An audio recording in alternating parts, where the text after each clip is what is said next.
Israel and United States launch major military strikes on Iran. Tel Aviv out Tehran, February 28, 2026.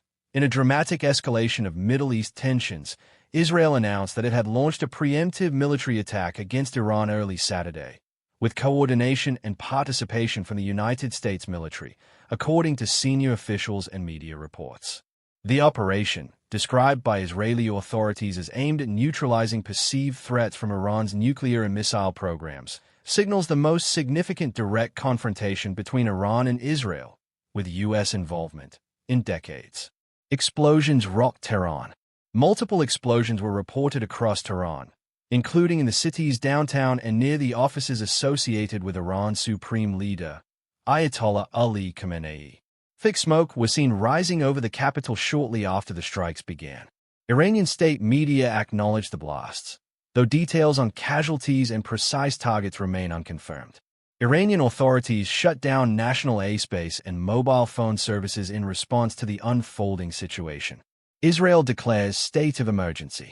Israel's defense minister Israel Katz publicly declared a state of emergency across the country, saying the military action was intended to remove threats to the state of Israel.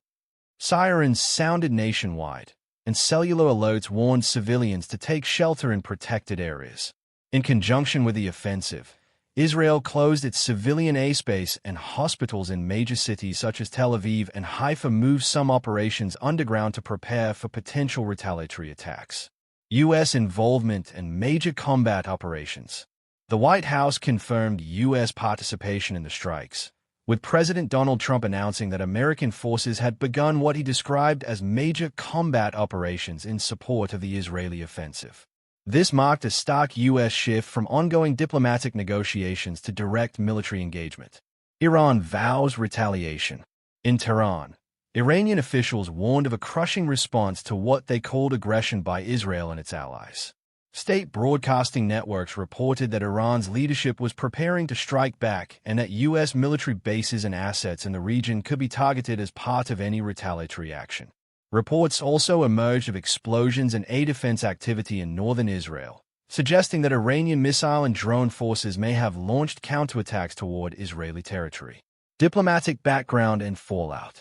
The strikes follow years of heightened tensions over Iran's nuclear program and ballistic missile development, and weeks of failed negotiations between Tehran and Washington aimed at limiting Iran's nuclear capacity in exchange for sanctions relief. International reactions began pouring in, with global leaders calling for restraint even as fears mounted that the conflict could spiral into a broader regional or even global confrontation.